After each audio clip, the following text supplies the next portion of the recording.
Good afternoon, everyone, and welcome to the Play by Play podcast. I'm your host, Angelo Gioio, joined by my co host, Will Trautman. And each week, we will dive into biggest stories and the hottest debates and key moments across the NFL and the NBA, and breaking it down from all angles. And yeah, Will, why don't you go ahead and introduce yourself to the listeners? What's up, everybody? Like he said, I'm Will Trautman. I'm a Patriots fan, as you can tell, Celtics fan, and I'm also majoring in digital media. Yeah, I'm Angelo Gioio. I'm also majoring in digital media. I'm a Giants, Hawks, Yankees fan. We're only going to be talking about the Giants and the Hawks probably in terms of the sports, but Yeah, yeah, I'm also a media major like Will. We major in the same stuff, and why don't we go off and just kick it off? So we're barely into the season so far, but we're already into all the quarterback controversy, backup quarterbacks, a lot of injuries so far. The biggest one we can both agree is Joe Burrow Joe going Burrow, down. especially. Yeah, Yeah, he's out for at least 3 months. And the biggest question is, what should the Bengals do? Should they ride it out with Jake Browning, maybe trade for a quarterback? We saw them pick up Mike White and Sean Clifford today, but for the practice squad. But what do you think I they feel should like do? they should maybe test it out like a little 5 weeks, maybe like if things are going well, maybe try and make an adjustment. But if things are going great, they still have their core receivers and running backs. So I would say test it out 5 weeks, maybe something like that. Yeah, I would agree. The Bengals defense has looked a little better than people have Yeah, expected so far. I mean, going into the season, especially with the uncertainty of Trey Hendrickson, you're like, are the Bengals even a top 32 defense in America? I true. mean, we include Yeah, college football defenses, and we're like, oh, like they're not good yeah. defensively, but their defense has been a little better. Obviously, they played the Browns Mhm. and the Jaguars, but they've been a little better than expected. But I would say I completely agree with you. I think they should ride out with Browning. They almost Yeah, made the playoffs with him in 2023. true. They still have the receivers. Their run game is probably better than it's ever been with Chase Brown. He's probably been the best running back in the Joe Burrow, or Yeah, maybe earlier years Joe Mixon is better, but Chase Brown's really nice. yeah. And yeah, I also feel like Joe Burrow gets hurt every other year or some shit. So yeah. I agree. Joe Burrow's injury issues definitely a problem. Yeah. It might get to the point where we're talking what if with Burrow, because the only season that he's been healthy besides the Super Bowl run, they missed the playoffs. And it wasn't Yeah. due to him. It was just the defense was so bad, but he True. led the NFL in Yeah. all the major passing categories like touchdowns, yards, and he was amazing. They just missed the Yeah, playoffs. that win against the Chiefs back that playoff win, the conference win, that was amazing. That Yeah. was amazing too. And now, obviously, the team that the Bengals are playing this week in the Vikings. What do you think they should do about this whole Carson Wentz situation now that he's starting? Because McCarthy out 2 to 4 weeks. He's not on IR. They're taking it on a week to Yeah. week basis. But what do you think about that? Do you think the Vikings are not in a good spot, or do you think that they'll remain about the same with Wentz? Because obviously, Kevin Mm. O'Connell's scheme is amazing for all quarterbacks. I mean, maybe it could be even matched because both starting quarterbacks are out, so it might be close game or a blowout by defense wise. But the Vikings also have Justin Jefferson, so but also their starting running back got hurt, so you never really know what's gonna happen. Yeah, I'm very excited to see Jordan Mason this week. I Yeah, love Jordan Mason with the Niners when he was completely healthy last year. I mean, he was a baller. Obviously, Aaron Jones is out this week. That's a big loss, I but have Mason actually one of my fantasy teams. So yeah, he's definitely a big time fantasy pickup this week. But yeah, it's going to be an interesting game because obviously they just both lost yeah, their quarterbacks. And I mean, we talk a lot about LSU against LSU, mm, Justin Jefferson against Jamar Chase. yeah, They're both without their quarterbacks. It's going to be interesting. But overall, for Minnesota, I think they should be fine without yeah, McCarthy. I love JJ McCarthy. I've been a big fan of him ever since the draft. I was like, the entire time, I was like, I thought McCarthy would be the Vikings franchise mm, quarterback. He looked very good in the first game, the fourth quarter. Sunday night, he didn't look too good, obviously. But we'll see what happens with Wentz. I think they'll be fine. I think they'll stay above float, but they are in a very difficult division. yeah. I mean, the True. Lions and the Packers are amazing. Packers look like they're gonna win the division this year. Oh yeah, With the Micah Packers. Parsons. Yeah. Micah Parsons is amazing. But yeah, I feel like the Vikings do look they'll be fine without McCarthy for a Yeah. little True. bit. Um Now keep talking about backup quarterbacks. Let's go on to Mac Jones. I mean, he looked very good in his 49ers debut. Obviously, going against the Saints. So it's not the best defense in the world, but Yeah. he looked very good. And I mean, we know that Kyle Shanahan loves Mac Jones. I Mm, mean, he was very interested in the pre-draft process. I think kind of that was a whole thing with him and Trey Lance that he liked Mac Jones more than Trey Lance. And obviously they went with Trey Lance, but now they got Mac Jones. He performed pretty well. What do you think about Mac Jones? Do you think that he can end up being a starter again in the league? Yeah, as a Patriots fan, it's good to see him like improve again. You know, a different team, like actually a team believing in him and give him an actual chance. So, like if he keeps it up, maybe he could like be a potential starter. Like Brock Purdy's out like more longer, like he gets hurt again. Like maybe can help the team out a little bit more. I don't know. Yeah, I agree. I mean, Mac Jones fits perfectly in a Kyle Shanahan situation. That's why Kyle Shanahan wanted him so much, Yeah, and earlier I feel in like the pre-draft I feel process like in also 2021. Mac Jones didn't really fit in well with the Patriots system either. So I don't know. There was like some good years in there, but like Yeah, he definitely showed promise. I never really thought Mac Jones would ever be like a franchise guy yeah, by any means, but Kyle Shanahan's offense, he fits perfect. There's obviously a reason that Shanahan wanted him more than Lance. Going to the pre-draft process, I was a big Trey Lance fan. yeah. I thought Trey Lance would be elite. Obviously, he's gone through a lot in his career with the injuries, and he really hasn't gotten a And shot. like swapping teams every year and stuff like that. Yeah, he's with the Chargers now. He looked decent in the Yeah. preseason, but we'll see how that whole situation ends up. Um, and obviously, there's two other big quarterback injuries: Justin Fields, who is still in concussion protocol, and Jaden Daniels. I think that Fields is more serious because the Jets are 0-2, And the Fields Commanders are Fields 1-1. look pretty good with this Jets debut against the Steelers. Like both teams are balling out, close game. The Steelers end up winning that one. So. Yeah, but I mean, the second game against the Bills, he really struggled. He went 3 for Yeah, 11 with 27 yards. He didn't look too good, you never really know with him. So like I don't know. but it definitely is an interesting situation because at least with the Commanders, you kind of know like Mariota, he's a solid backup and they can Yeah, still win games. Like they can win with their defense and true. whatnot. But with Daniels being hurt, that's a whole separate thing. But we'll see how it develops this week. They both Yeah. have pretty difficult games. Mhm. But yeah, what do you think about the whole Jaden Daniels being hurt? I feel like it's a big impact on the team, definitely. But like you said, Marcus Mariota's pretty good second string. He was good in the quarterback for the Titans too when he played for them. And like maybe he can pull it off, but we'll have to see. So yeah. Yeah, I completely agree. Okay. So let's get into the Giants and Cowboys game. Obviously, you could argue game of the year. It's up there with One the of them, Bills. yeah, one of Yeah, them, yeah. Bills, Ravens. Um, so yeah, I mean that the game almost had 1,000 yards of total offense, 77 total points, went down to the wire at overtime. Do you think that that was better than the Bills Ravens game? Yeah, in some ways, yeah, because like you were able to like Russell Wilson was like balling out, like he was like 2014 prime Seahawks that game.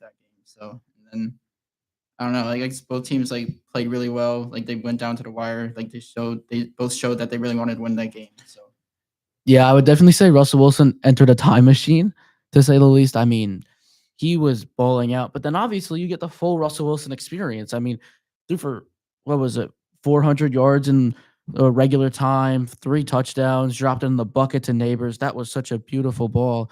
But then, obviously, in overtime, the Giants have two chances to go down and score after they've looked amazing all game offensively. Russell Wilson fumbles the ball 17 yards back that kills the entire drive, and then he throws up a prayer to neighbors and wasn't even close. That's the whole Russell Wilson experience. yeah, But overall, I mean, you gotta blame the game on Shane Bowen and that Giants defense. They true. looked horrible, and I personally don't know. I know the Cowboys have a top 5 offense in the league. I mean, I have been loving this Cowboys offense all offseason. I think Dak is a top 7 quarterback in the league.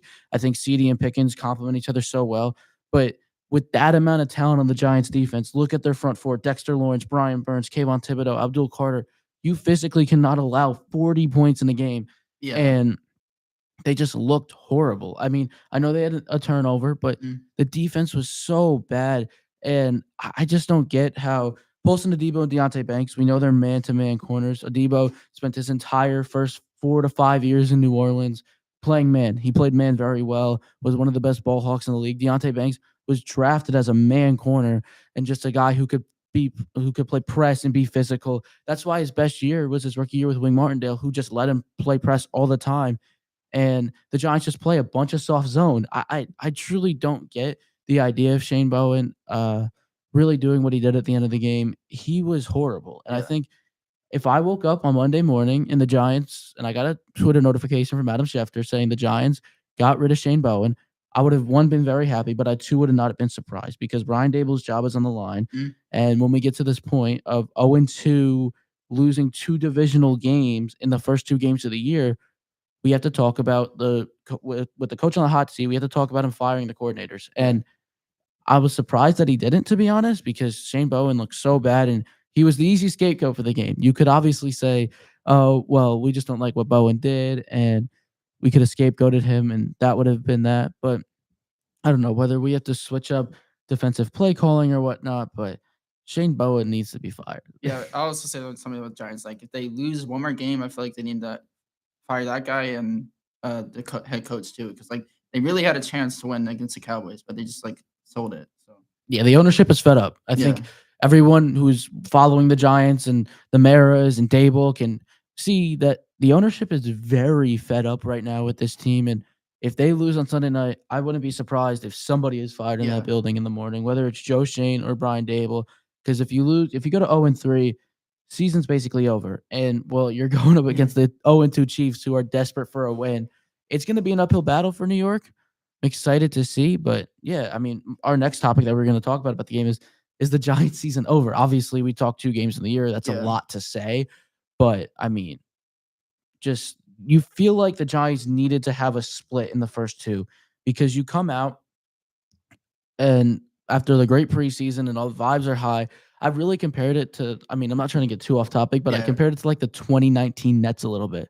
That was a team that could win off a mojo. You know, they yeah. didn't have the most talent in the world, but the vibes were high. They had True. somewhat of a decent roster. Yeah, And but it felt like they needed to split the first 2 to really have a tone setter, and they just didn't. And obviously that loss to Dallas was such a crusher. It wasn't even that, they lost the game, it was the way they lost it. mhm. So we'll see how the Giants bounce back, but I can definitely see Brian Dable and Shane Bowen being fired I after also this feel week. like they should start Dart maybe one of those games to see how he plays out. I don't know. I don't know. Yeah, My thing with Dart right now is Russ looks good yeah, and the Giants offensive line is bad. I mean, yeah, they allowed multiple pressures last week, even though Russ played great.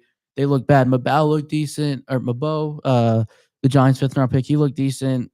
Illuminors looked decent, but the interior of that offensive line so far has been very, very bad. And I don't know if I want to throw Dart in the fire. yeah. I saw the same thing with Daniel Jones happen. Obviously, Daniel Jones, he's playing well in Indianapolis right now, but with New York, he was he wasn't good. And True. in Daniel Jones' rookie year, the plan was, oh, we're gonna let him sit behind Eli Manning, a seasoned veteran, and we're gonna take it from there with his career. But then obviously he came in the third week because the coach was on the hot seat. He's like, oh, you know, Pat Shermer was on the hot seat. He's like, oh, we need to start this rookie so I could save my job and see how he does. And obviously, I think it hurt his development a little bit because he had upwards of 30 turnovers in 12 games. Yeah, that's crazy. So I hope it's not a Daniel Jones situation because I see a lot of similarities between Dart and Jones. Obviously, Dart I feel like is more seasoned than Jones, and his progression is a little better. But they're both one read quarterbacks who have good legs and a strong arm. So I don't know. I feel like Dart's a lot more aggressive Yeah, than Jones in terms of being a quarterback. But we'll see. I see a lot of similarities. So I really hope they don't rush Dart. I really hope they just kind of let things play out. Yeah, And it does suck that we're in the situation where if we had to draft a quarterback because, well, 2 guys have their jobs on the line, but they're in the situation now. And I also hope that Jackson Dart doesn't stop the Giants from getting a quarterback. I mean, true. in the draft, Jackson Dart's not that good. I think to where if someone like Lenore Sellers is there and he has a great college season, they should be talking about taking him number 1. So, I mean, I don't think they'll have the first pick, but yeah. You never know. Yeah. All right. Now going on to your team, the Patriots. Patriots against the Dolphins. That was a very interesting game. Good game Crazy back and game. forth. Crazy game. Yeah. What do you think about Drake May so far? I mean, he's looked good, but you think that the breakout's here for May? I mean, it could be possible happen. I would say he has more confidence this year than last year because like the last game he was fighting for the team. Like showed that he wanted to win for the team. Like he showed his like careness and like he was had like a lot of confidence out there. So I would say like it could happen, but like maybe there's also could be games where he's like okay or like bad. Like he's still growing as a quarterback. So yeah, Yeah, I love Drake May out of college. I had him over Jaden Daniels in my pre-draft rankings. I also had him neck and neck with Caleb Williams, and he looked very good yeah, this week. You could definitely say that. But I'm all in on Drake May. I think the Drake May breakout is here. yeah, I think we could, by the end of the season, he's definitely going to be in top 10 quarterback yeah, conversations. I thought the Patriots going to be pretty solid this year. I had him winning, I think, 9 games. So yeah, I love Vrabel. He got his first win. And yeah, but I think the bigger storyline from that game even is Tyreek Hill. I mean, you saw visibly how frustrated he was on the field with Tua and everything. Like I was watching one of the highlights. Like he was like wide open, like one drive, and Tua didn't even see him. He was wide open. Passed to some other guy. Well, I mean, I'm even talking about. I mean, there was the one ball. I forget at what standpoint in the game, but there was that one ball he threw way over Tyreek Hill's head. I Yeah, mean, he's thinking Tyreek Hill's 7 feet tall, yeah, and Tyreek Hill's visibly mad. He subs himself out of the game. I think that we can start talking about trades for Tyreek Hill sooner or later because I mean, I think it's. I don't know if he had one Sunday. I know mm, before going into the game though, Tyreek Hill has not caught a pass over 30 yards in a year. that's Tyreek Hill, crazy. who's widely considered the best deep threat in football, or at least was a year ago, hasn't caught a ball over 30 yards in a year, which is insane to me. I mean, there's teams like the Chiefs who can go out and get a receiver. Yeah, We could talk about that reunion, but that'd be a pretty cool reunion. Like, I mean, they need him technically because like Chiefs are like okay, like 0-2.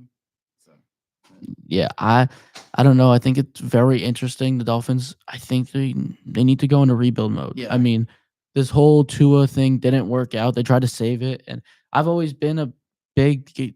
I'm not gonna say hater, but mm. I haven't liked Tua throughout his I don't career. think Tua fits well with Tyreek Hill either because Tyreek Hill is like a fast receiver. And, like Tua just overthrows him at times. So like, Yeah, I think Tua does fit well in a Mike McDaniel's offense because obviously McDaniel's comes from the Shanahan scheme, and Tua is a quarterback that you can kind of see being like in a Shanahan offense. I mean, he's yeah, just a guy who somewhat accurate. I think his accuracy is definitely overstated, but he's somewhat accurate.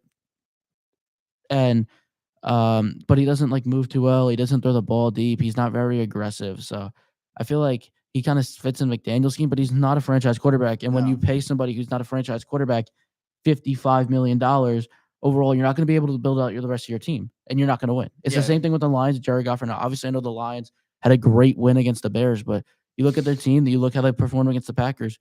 You can't build out your team, or you can't be a contender if you pay a quarterback who isn't a ceiling raiser that amount of money. So yeah. I don't know. I feel like Tyreek's eventually going to ask out soon, but Maybe like yeah. mid season potentially, but Yeah, I mean, trade deadline could make sense. They could yeah, get like a third or a second from. I think a second could happen. I mean, we saw what the Raiders got for Devontae Adams that last was year. crazy. They got a second, so it could be something like that. Yeah, But now we're gonna move on to the Colts game. Daniel Jones. Do you think Daniel Jones is the revival quarterback of this season? I think so. I think he's a good position for the Colts right now. Like Anthony Richardson, like tried to like do well with the Colts, but it wasn't really working out. So like I feel like Jones made that improvement with the team, just trying to make like everyone else around him better, and like I feel like he's trying to like get his receivers more open, like try to like get everyone the ball and get more involved with the system. So Yeah, I would say with Daniel Jones coming into the year when he was announced as starting quarterback, I was not a fan whatsoever. I was yeah, very against it because my whole thing is I saw it play out with the Niners. If you draft a project, you have to be willing to go through the growing pains of the project. They didn't want to do that with Anthony Richardson. They thought he'd be great right away.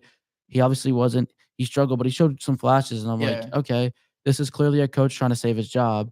But obviously, Daniel Jones has been great. I think Shane Steichen's offense has definitely helped him out a lot. I mean, we saw the success that Gardner Minshew had in the offense, and I think Daniel Jones, despite the criticism he's had over the mm, years, is a significantly better quarterback than Gardner Minshew. So I don't know. I also like the run game that the Colts have. Obviously, true. Jonathan Taylor's great, but Daniel Jones adds another element to it. We saw how Daniel Jones helped the Giants' run game when they had Saquon Barkley, and yeah, I feel like he's a great fit here in Indianapolis. Maybe he could be the revival quarterback of the year, but I don't know. The Colts also have a good receiving core with Pierce, Downs, and Pittman, like a good trio. I would And say. Warren's Yeah, very good. Warren. Tyler Yeah, Warren's looked very good.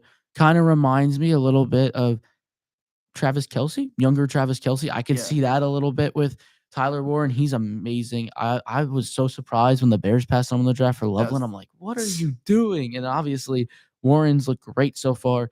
He's one of the better tight ends in football, I feel like. But yeah, the Colts are a lot better than I thought. I thought the Colts would yeah, win about 5 games, and Daniel Jones has been great. And obviously, as a Giants fan, I wanted to see him succeed in New York so bad because he gave everything to New York. I mean, that true. guy played through injury after injury, came back so early after injuries, like the ACL. He was ready for training camp after the ACL. Normally, you see players, they're not really, Resting. yeah, they're Yeah, not ready for training camp after their ACL injuries. And Jones was, he put everything on the line for New York, even though they overpaid him. That's not his fault that they gave him the money. But yeah, it is very nice and refreshing to see Daniel Jones succeeding in New York. Also, like you said, I I mean, was not New York, Indianapolis. yeah, My apologies. like you said, I was also like very shocked. Like they announced like he was starting over Anthony Richardson because Anthony Richardson was supposed to be like their quarterback. So Yeah, they invested so much in Richardson. They went to Jones, and obviously it worked. I mean, Jones can hit the layups. That's what he did in 2022. That's why the Giants were pretty successful in 2022. yeah, And yeah, I mean, and we talk about something that hasn't been talked about a lot is Richardson gets hurt a lot when he runs, so they probably want to limit him running. true. Jones doesn't take as much hits when he runs, and the element that Jones adds to the Colts running game when he is running is significant with Mm, Jonathan Taylor. I mean, we saw. I think the biggest thing with it is you saw the Giants in 2022. They had the fourth best red zone efficiency in football. I'm pretty sure it was the fourth or the sixth best red zone efficiency in football. Immediately when they lose Daniel Jones and Saquon Barkley and they're not playing at the same time, they go from the 6th to the 31st. That's just the kind of element that Jones adds in the run game. He might not be the fastest, but he's somewhat quick, he's agile, and he's willing to take some hits, but he doesn't take all the hits like yeah, Richardson does. And yeah, obviously, when Richardson runs like a running back or a fullback, he's gonna get hit and he's yeah. gonna get hurt. He's gonna So get hurt. Like he could like be hurt badly. Like it could be like a season injury too. So yeah. All right. Well, I think it's time we go into last night's games. The Monday night games, I mean, very good games. I thoroughly enjoyed them. We'll talk about the first one, Texans versus Buccaneers. What do you think about the Texans right now? Do you think that they're still going to win the division? Because obviously they were the heavy favorites going into the year, but now they started yeah. off 0-2. They had two very difficult games against Mm. Tampa and the Rams, to be fair. But do you think the Texans are still going to win the division? I still think they could have a chance, but like you never know. Like you said with the Rams and the who's the other team in the NFC? They play the Rams and The the Buccaneers. Yeah, Buccaneers. Yeah, the Buccaneers also like pretty good. I would say the Buccaneers almost better than Texans, but like I would still say the Texans still have a chance with CJ Stroud. Like could be a well, bounce no, back. I mean they lost to the Buccaneers Yeah, yeah, last night, yeah. No, but that's what I'm saying. Like, but CJ Stroud could have a bounce back year. You never know. It's like they could like step it up, but like I don't know. I feel like their game against the Jaguars this week is a must win if we're talking Yeah, about them winning the division, but overall making the playoffs. I mean, the AFC is very good, so they kind of need to win that weaker division if they're going to make the playoffs. And the Jags are 1-1, the Texans are 0-2. The Colts right now, they look like they're primed to win the division at 2-0, but true. we'll see how it plays out. Obviously, there's a lot more season Yeah, left, but it's only week 3, so like yeah, you feel like obviously we talked about a team like the Giants earlier in the show where, 0-2, it feels like desperation mode for New York yeah, and their season's over. But the Texans, you're not as concerned at 0-2, but they got to start winning games. And it yeah, starts this week. They need to win this week. I mean, it's not. It's probably one of the most must-win week 3 games I've seen in a while. yeah. I would agree. Now, obviously, going on to the next game, the Buccaneers did look great, but we'll go on to the next game. Is Justin Herbert the MVP frontrunner right now? I mean, he has a chance, but I still feel like Lamar Jackson might probably win it. I don't Well, I know. mean, I'm talking about like just front runner right Oh, here, right now. front runner. Yeah, I would say so. Yeah. He's been amazing. I mean, Justin Herbert, he's been phenomenal. Obviously, he outplayed Mahomes, Mhm. Kansas City. He looked great last night. I'm so happy as somebody who supported Herbert for years and been like, yeah, he's the guy. He's a top 5 I quarterback. feel like this is his year too. So Yeah, he's been great. And obviously, it kind of brings into our next topic, but are the Chargers one of the teams to beat in the AFC now? Because I feel like if I'm doing my power rankings, I feel like it's just the AFC. I feel like I'm going Baltimore 1, even though they lost to Buffalo. I'm going Baltimore 1, yeah, Buffalo 2, Chargers 3. I mean, I think the Chargers are the third best team in the AFC right now. Harbaugh is probably one of the top 5 coaches in the AFC, maybe top 10 in the league. I'm definitely top 10 in the yeah. league. Their run game's been great. Hampton and Harris. They've got obviously Ladd McConkey. He's been really good. Keenan Allen has looked very good so far. And obviously their defense is great. So do you think the Chargers are a team to beat in the AFC? I was thinking earlier actually, like they look very promising this year, like in other years before. So I would say like they can go pretty far in the playoffs and potentially go to the Super Bowl. But like we'll still have to see like in the seat or Oh next yeah, year. definitely, Yeah. definitely, definitely. I would say They also have Hampton too, Quentin Hampton or their rookie oh, running back. Marion Yeah, Hampton, yeah, yeah. yeah, He's been very good. yeah. Yeah, the Chargers, I think they're one of the 3 teams to beat in the AFC. Obviously, that can change with Kansas City. Yeah, true. We know with the Chiefs, they haven't looked too bad in their first 2 games, but it's gonna be a tough sled ahead. I mean, they start in New York on Sunday night, and hopefully they can win that game. Yeah. But actually not hopefully. Hopefully they lose that game. But for the Chiefs' sake, hopefully they win that game because then you really get in a desperation mode of, oh, we're 0-3. I mean, they did start 3-5 in 2023. I'm pretty sure that was. I could be wrong. No, it was 2021. My apologies. They started at 3-5 in 2021, and they ended up losing the AFC Championship, but they still got that far. Yeah, that's So I wouldn't be too concerned right now if I was a Chiefs fan. I think against the Giants Sunday Night Football, this is a good get right game. I mean, obviously the Giants just had that thriller of a game against Dallas, but I mean, I don't think they'll play that good again. yeah. So yeah, I think this is a good get right game for the Chiefs. But yeah, the Chargers I think are one of the three best teams in the AFC right now.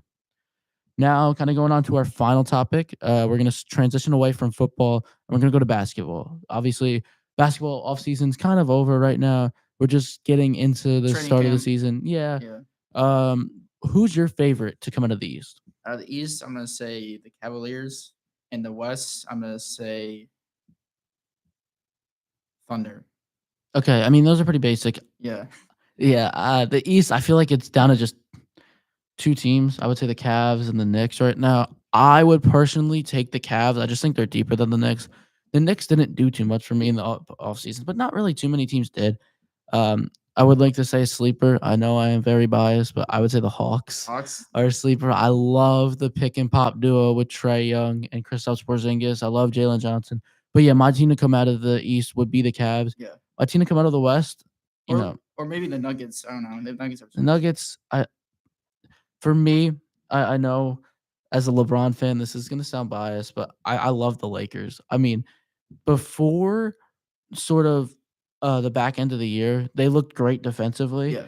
And now getting DeAndre Ayton isn't the best defender in the world, but I think a whole offseason with Luca, Reeves, and Braun to gel, I like the Lakers' chances now. I'm being a little different here because obviously the favorite is the Thunder. I mean, they're Yeah. so stacked and they're just gonna get better and better because they have so much young talent and so many picks. And they're But able to keep mostly everybody from the team last year too. So yeah, I would say the favorite's the Thunder, but I'm personally taking the Lakers to one be a little different, but yeah, yeah. two, I would just say I love sort of their core that they have. I think they could score with any team. It just comes down to them defensively. Luca has looked very good in the offseason. I mean, he's gotten way better into the shape and stuff like that.